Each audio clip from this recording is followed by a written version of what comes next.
Now that is what I'm talking about. Okay, folks, we're going to a new attraction here at the Mall of America, the Museum of Failure. The world's largest collection of failure with 130 plus failures. Sounds like a win to me. So right here, folks, is the Vasa Ship from 1628 to 1628. Basically, this was the Swedish most high-tech ship, and it floundered on its maiden voyage and sunk right in the harbor. But it was what they patterned the Black Pearl for from Pirates of the Caribbean. So that's pretty cool. It didn't make it very far, but it's gonna live on in infamy regardless. We've got the Edsel. I think there's a show about that. I could be wrong, but it feels like there was. And of course, the Delorean, which is, you know, they call it a failure. I think we all call it one of our favorite movies, right? Back to the Future. Who doesn't remember how much they wanted a DeLorean? So, you know, I don't know if that's a failure. So this bike, the Honda Pacific Coast 800, kind of interesting story here. They made this to try to appeal to people who like cars, not necessarily motorcycles or Vespas. And so they made it with a trunk and all kinds of, you know, as you can see, it's kind of large and in charge, but also very car-like. Apparently, just not popular. It looks kind of comfy. I don't think anyone knows anything about this Titanic ship, so we'll just move on from there. I'm not going to cover everything in here because honestly, there's a lot. But would you look at this Segway right here? That's crazy that they're saying the Segway is a failure. Huh. They say it's mostly used by security guards in shopping malls. And that guy over there. All right, here is a variety of stuff. The Apple Newton, as far as I'm concerned, all Apple products are a failure. And then the Nokia N-Gage, the Righello. It's an alternative to existing metal and glass beverage container. The plastic bottle had a printed paper sleeve, and its low weight and price made it an economical choice for carbonated beverages.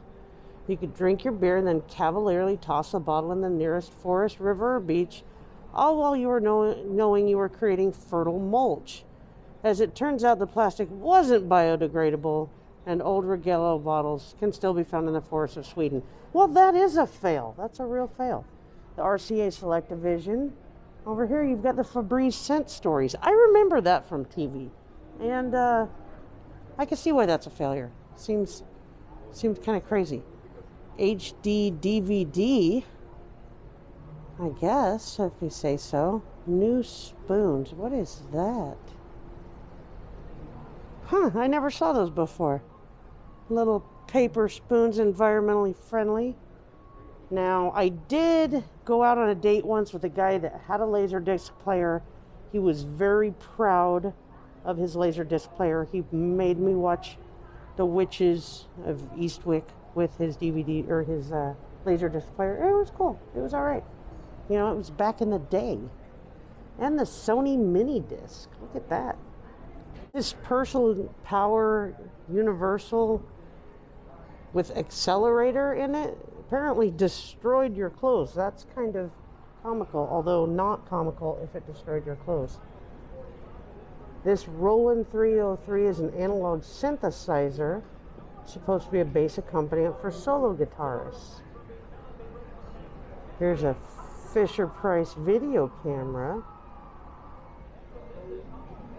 And over here, we have a Sony Betamax. I knew someone who had a Betamax also. I had a friend that they had like a whole tower of Beta and VHS things, and we would watch videos all the time. I was about 11. It is obvious why it's a failure, because look at that guy. Who could forget how much he failed our country and continues to fail? So, no question why Trump the Game was a failure. he played a game on all of us. Well, all you who voted for him. All right, this human charger took light therapy to the next level.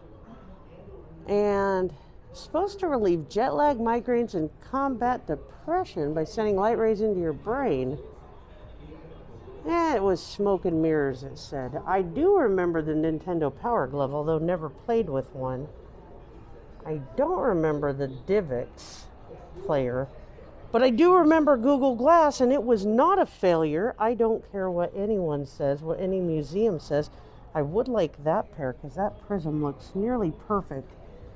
And I still have my Google Glass. I love Google Glass, and the reason that me and Hippie are hanging out today is because of Google Glass. Do remember the Nintendo Virtual Boy. I never got to play with one. It was supposed to be the first 3D gaming console, but apparently it did not win. All right, jarts, you guys. I think my mom still has this same exact kit in her garage right now, and I loved playing jarts.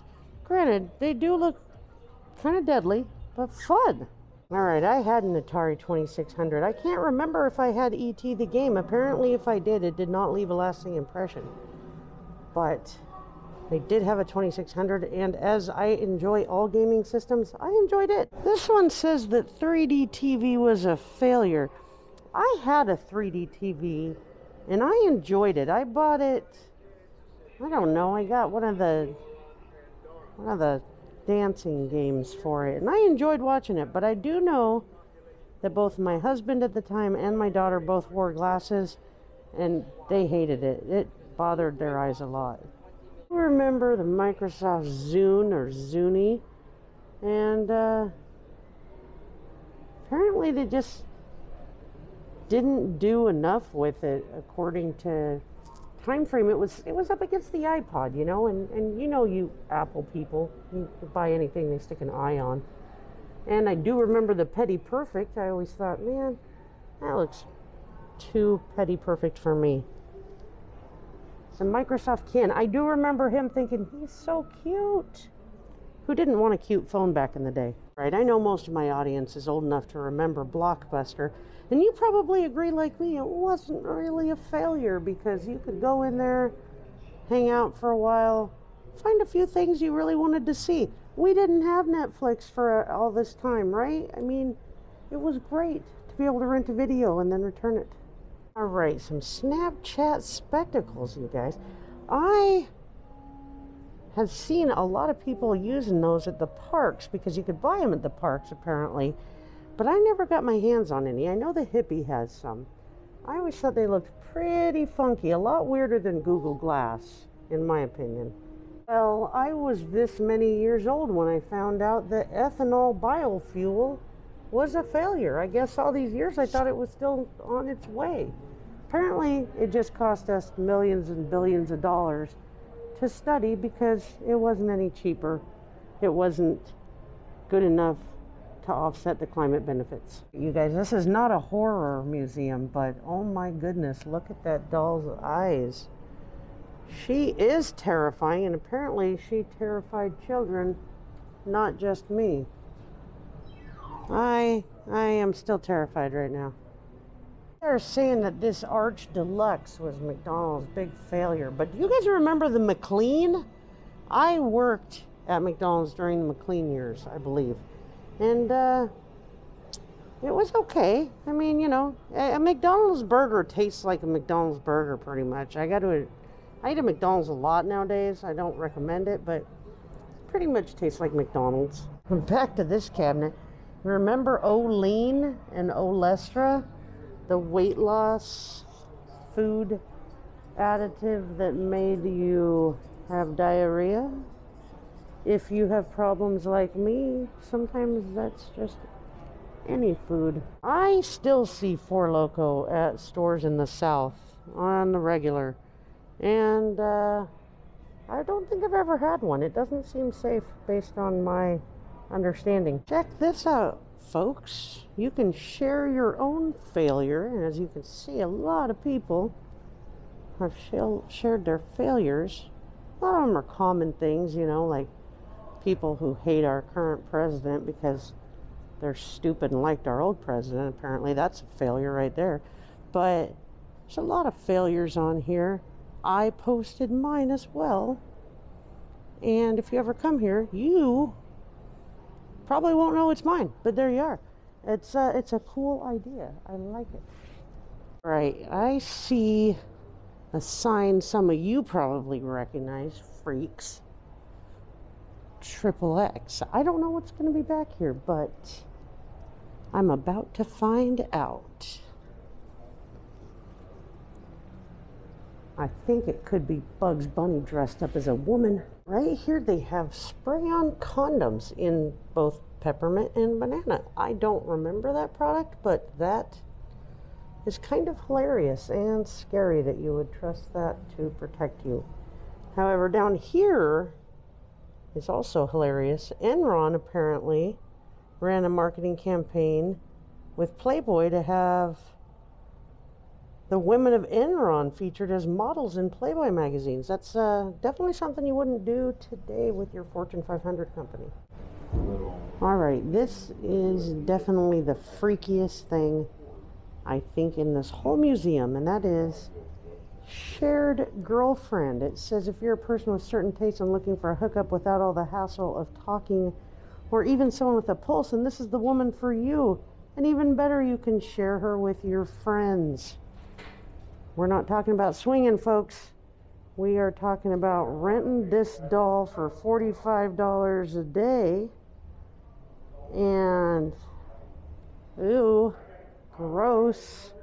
And like every theme park and museum, there is a store at the end where you can purchase Museum of Failure goodness. And of course, things like this, they only make it if people like us come here, purchase tickets, purchase t-shirts, purchase mugs, and make YouTube videos. So I hope you enjoyed this part of the video, folks. It's been entertaining. All right, folks, I thought I was done, but I saw this wall of Oreos. I don't know if they're all fails. I'm sure a lot of you have some favorites that you tried on this list. I don't know if it's the limeade Oreo, though. I myself was never a big Oreo fan. I like them now in the GF variety, which I don't have very often, but there's some here that sound pretty tasty, like dark chocolate. If you have a favorite Oreo, even if it's considered a failed Oreo, please feel free to leave a comment on this video.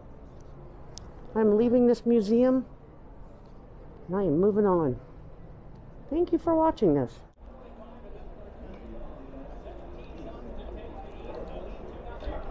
Oh, record when you thought it was over. I'm sitting in a hula chair. Whoa, I feel my abs working. I feel my abs working. Holy cow, you guys. This is definitely for your viewing pleasure. That's kind of fun, honestly. Kind of fun. Let's speed it up.